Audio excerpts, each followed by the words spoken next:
बिस्मिल्लाहिर्रहमानिर्रहीम। लाखों करोड़ों दुरूद व सलाम सरकार दो आलम सल्लल्लाहु अलैहि वसल्लम और आपके हाल पर। अस्सलाम वालेकुम नाज़रीन, मैं हूं आपका मेज़बान कासिम सज्जाद, प्रोग्राम अहवाल पटवार के साथ।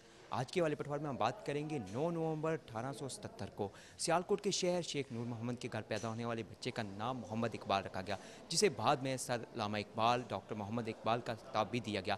पाकिस्तान माज़ वजूद में जब आया तो इसका जो ख्वाब देखा था वही लामा इकबाल ने देखा। लामा इकबाल की आज योम पैदाइश जो है वो नायत अकीदो एहतराम के साथ मनाया जा रहा है। और आज हम बात करेंगे मुख्तलिफ़ लोगों से, मुख्तलिफ़ शोबा ज़िंदगी के लोगों से, और आज जानने की कोशिश करेंगे कि जो लामा इकबाल की शायरी, उनका दर्स, जो उन्होंने इस फ़िक्र थी, उनकी सोच थी, उसके हवाले से अब भी हमें कितनी ज़रूरत है उनकी शायरी पे, उनके दर्स पे, उनकी तालीमात पे अमल पैरा होने के लिए। और सबसे बात की उन्होंने जो खुदी का पैगाम दिया था, खुदी के हवाले से भी आज बात करेंगे। हमारे दरमियान लामा इकबाल तो नहीं हैं, लेकिन उनकी तसनीफ़ात, उनकी शायरी, उनका दर्स, उनके पैगामात आज भी हमारे साथ मौजूद हैं, जो रहती दुनिया तक रहेंगे, जो हमारे लिए एक बहुत बड़ा जो है सरमाया है और हमारे लिए एक मिशले राह है। आजकल के ज़माने में हमें इकबाल की ज़्यादा ज़रूरत है। इकबाल का वो शाहीन हमसे खो गया है, हमने उस शाहीन को तलाश करना है। और इकबाल ने जब भी एड्रेस किया है, उसने इस कौम के नौजवानों को एड्रेस किया है। और वो नौजवान जो पहाड़ों की चट्टानों पे जिन्होंने बसेरा करना था एक शाहीन बन के, वो हमें वैसे नौजवान नहीं नज़र आ रहे। हमें इकबाल की शायरी की तरफ दोबारा, इकबाल के ख्यालात की तरफ दोबारा आना पड़ेगा, ताकि हम लोग उस चीज़ के बारे में कि जो उन्होंने ख्वाब देखा था पाकिस्तान का, उसके ऊपर हम पूरा उतरें। और जो पाकिस्तान अभी है, जिस तरह अभी हम लोग रह रहे हैं, ये इकबाल के ख्वाब का पाकिस्तान नहीं है। हमें इकबाल के ख्वाबों का पाकिस्तान बनाना है। तब हमें इकबाल डे मनाने के कोई उसका फ़ायदा नहीं है अगर हम इकबाल के ख्यालात, उस तसव्वुरात और उन ख्यालात के ऊपर नहीं चलते जो इकबाल ने हमें दर्स दिया। अल्लामा इकबाल रहमतुल्लाह अलैह हमारे कौमी हीरो हैं, जिसका एतराफ़ पूरी दुनिया कर चुकी है। और उनकी तालीमात और उनका जो शेरी मजमू है, जिस लिहाज से उन्होंने पूरी कौम को मैसेज दिए हैं, ना सिर्फ़ आज़ादी से पहले वो इस तरह का कलाम और उनके इस तरह के फरमुदात हैं कि जो थ्रू आउट आगे भी चलने के लिए, इस कौम की रहनुमाई करने के लिए हमेशा हमारे साथ होते हैं। और जितना भी अगर आप दो कौमी नज़रिया के हवाले से देखें तो आज पूरी दुनिया इस बात को तस्लीम कर रही है कि जो अल्लामा इकबाल ने ख्वाब देखा था इस खित्ते में पाकिस्तान जैसे मुल्क को बनाने के लिए, कायद-ए-आज़म का जिस तरह से साथ दिया और तहरीक में जिस तरह की उनकी वो खिदमात थी, उसका एतराफ़ तो दुनिया ने किया है, उससे तो कोई दूसरी राय हो नहीं सकती। इसके अलावा बात अभी जो मौजूदा हालात हैं उसके मुताबिक ये है कि पाकिस्तान जिन जिन मसाइल का शिकार है, वो अल्लामा इकबाल की तालीमात जो हैं वो हमारे लिए मशअल राह हैं। और उनको लेकर हम आगे चलेंगे तो इंशाअल्लाह तभी ये पाकिस्तान अपनी असल रूह में आ सकता है और इसके बनाने का मकसद पूरा हो सकता है। इसके साथ साथ अगर आप ये देखें कि दो कौमी नज़रिया जो दुनिया उस वक़्त तस्लीम किया था पाकिस्तान की हद तक, अब जो हम मौजूदा हालात देख रहे हैं, इसमें तो अब ये बताने की ज़रूरत है पूरी कौम को कि अल्लामा इकबाल की जो सोच थी, ना सिर्फ उस वक़्त 1947 तक पाकिस्तान बनाने की हद तक थी, बल्कि ये पाकिस्तान को आगे लेके जाने के हवाले से भी थी। और वो अब आप देखें कि पूरी दुनिया जिस तरह से पाकिस्तान की अहमियत है पूरी दुनिया में, उसके लिए अभी भी वही मैं समझता हूँ कि ज़रूरी है कि जो तालीमात अल्लामा इकबाल की थी उन पर अमल किया जाए और उनको लेके आगे चला जाए, तो इंशाल्लाह हम तरक्की की राहों पर आगे जाएँ। सबसे पहले तो जी मेरी तरफ से बाज़ाब्ता मुबारकबाद आपको कि आज हमारे बड़े मुहिब वतन और एक अजीम शायर अल्लामा इकबाल साहब की जो है वो बरसी है। ये वैसे तो बेसिकली ये बरसी हर साल मनाई जाती है और बड़े कौमी जोश व जज्बे के साथ मनाई जाती है। लेकिन आप देखें कि वक्त के साथ साथ अगर आप देखें तो इसको रवायती जज्बे के साथ साथ एक खसूसी जज्बे के साथ मनाने की ज़रूरत है। रवायती जज्बे के साथ इसलिए नहीं क्योंकि हालात इतनी तेज़ी के साथ तब्दील हो रहे हैं कि जिनके अंदर वो मोटिवेशंस जो शायर मशरक़ ने अपने ख़यालात के ज़रिए, अपनी शायरी और नसर के ज़रिए लोगों तक पहुँचाई, यूथ तक पहुँचाई थी, जिनके नतीजे के अंदर एक तहरीक बनी थी और उस तहरीक के नतीजे के अंदर एक नया मुल्क जो है वो वजूद में आया था। बेसिकली उस तहरीक के पीछे सारी की सारी जो मोटिवेशंस थी, अगर आप देखें तो वो उन अफ़कार की थी जो हमारे शायर मशरक़ ने अपनी मुख्तलिफ़ किताबों में शायरी की शक्ल में या नसर की शक्ल में लोगों को दिए थे। उनकी मोटिवेशंस की बदौलत ही यूथ को पता चला कि हमारी आबा क्या थे, तारीख़ क्या थी, मुसलमानों की अजीम रवायात क्या थीं, सबसे बड़ी बात अगर आप उनकी नसर और शायरी को उठाकर देखें तो वो हमें यूरोप से मुतासर नहीं करते, बल्कि अपनी रवायात, इस्लामिक फ़िलासफ़ी और इस्लामिक तसव्वुफ़ जो है उसको बुनियाद बना के हमें अपनी कदरों को तश्कील देने का कहते हैं।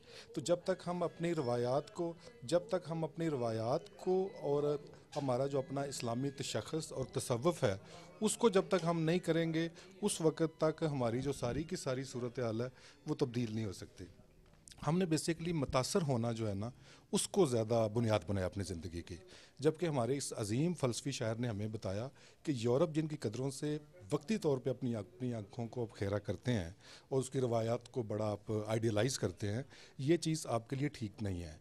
आपकी असल बुनियाद इस्लामी तशख़्ख़ुस है और इस्लामिक स्पिरिचुअलिज़म है। इस्लामिक स्पिरिचुअलिज़म जो है वो बुनियाद है एक ऐसे इंसान की जो असल खुदी के फ़लसफ़े के ऊपर अमल दरामद करके एक बाकायदा एक अच्छा इंसान बन सकता है। तो खुदी का जो फ़लसफ़ा है ये बेसिकली इस्लामिक स्पिरिचुअलिज़म जो है उसकी एक अमली शक्ल है। तो पाकिस्तान के अंदर जितने भी इस वक्त जो मौजूदा हालात हैं, सबसे ज़्यादा इसके अंदर ज़रूरी है कि हर इंसान अपने अंदर एक खुदी का अंसर जो है उसको तलाश करे और खुदी जो है उसके जो बुनियादी इंग्रेडिएंट्स हैं उसको अपने अंदर पैदा करे, ताकि एक आज़ाद ममलकत के अंदर एक अच्छे शहरी के तौर के ऊपर अपना किरदार फ़ाल तरीके से अदा कर सके। और फ़ी वक्त आप देख लें कि आपके जिस रियासत से आपका वजूद अलहदा होकर एक अलहदा मुल्क बना है, वो रियासत कितने सालों से ये प्रचार करती आ रही थी कि वो तमाम तर मकातब फ़िक्र की नुमाइंदा हुकूमतें हैं और नुमाइंदा जमातें हैं, लेकिन वक्त के साथ साथ आप देख लें कि वो बाकायदा तौर पे एक हिंदू स्टेट के तौर पे हैं। और इकबाल का वो ख्वाब जिसके तहत उसने कहा था कि इनसे हमारा तशख़्ख़ुस अलग है, हमारा निज़ाम अलग है, हमारे अफ़कार अलग हैं, हमारा तसव्वुफ़ अलग है, हमारी रवायती समाजी और मुआशी कदरें अलग हैं, वो सारी की सारी वक्त के साथ साथ आप देखेंगे दुरुस्त साबित हुई हैं। और इस वक्त जो हमारे बराबर में हिंदू स्टेट है वो हिंदुओं की रिप्रेजेंटेटिव स्टेट है। मुसलमानों के लिए उनका कोई फेल जो है वो नहीं है, वो सारे के सारे अफ़ाल जो हैं वो हिंदूइज़्म की जो वो एक बढ़ोती है उसके लिए। तो मेरा ख्याल है कि आज के दिन इस तजदीद की भी ज़रूरत है कि अल्लामा इकबाल के अफ़कार की रोशनी में अपने हमसाया ममालिक जो हैं उनके साथ तल्लुकात को देखने की ज़रूरत है कि उन्होंने जिस तरीके से माजी के पस मंज़र में आने वाले दिनों का जो नक्शा खींचा था वो सारी की सारी चीज़ें दुरुस्त साबित हो रही हैं। तो बीइंग अ मुस्लिम हमारे लिए बड़ी फ़ख्र की बात भी है।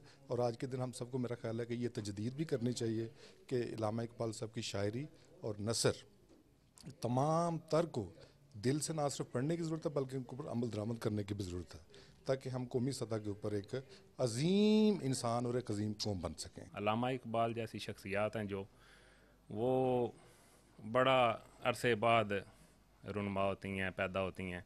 उन्होंने खुद अपने एक शेर में लिखा कि हज़ारों साल नरगस अपनी बेनूरी पे रोती है, बड़ी मुश्किल से होता है चमन में दीदावर पैदा। तो अल्लामा मोहम्मद इकबाल उनको मुफ़क्किर इस्लाम, मुफ़क्किर पाकिस्तान, शायर मशरक़ के अलक़ाब से नवाजा गया।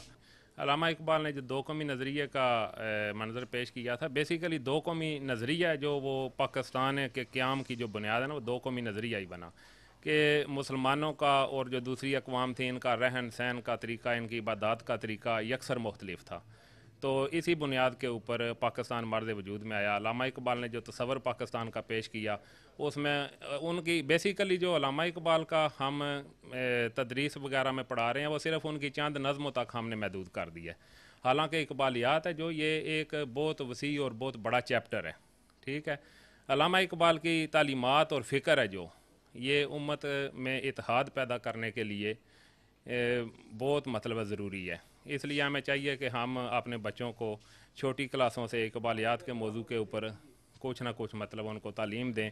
और इकबाल का जो फ़िक्र है, बेसिकली जो खुदी का फ़िक्र है, उन्होंने फरमाया अपनी शायरी में, खुदी को कर बुलंद इतना कि हर तकदीर से पहले खुदा बंदे से खुद पूछे बता तेरी रज़ा क्या है। यानी मुसलमानों को खुदारी का दर्स दिया। ये जो हम दूसरे अक़वाम और दूसरे मज़ाहिब की जो तहज़ीब है हमने उनकी पैरवी शुरू कर दी हुई है। हम अपना जो मुसलमानों का जो माजी है हम उसको भूल बैठे हैं। अल्लामा इकबाल ने अपनी शायरी में मुसलमानों के माजी के हवाले से कितना शानदार मतलब उन्होंने ये शेर लिखा है कि कभी यह नौजवान मुस्लिम तदब्बुर भी किया तूने, वो क्या गर्दूं था जिसका है तो एक टूटा हुआ तारा। यानी हमें चाहिए कि हम अपने बच्चों को मुसलमानों का जो शानदार माजी है, जो गोल्डन एरा मुसलमानों का है, हम उसकी मतलब है अपने बच्चों को उससे रोशनास करवाएं। इस चीज़ की हमेशा ज़रूरत है। इकबाल डे को बड़े पुरजोश तरीके से मनाना चाहिए।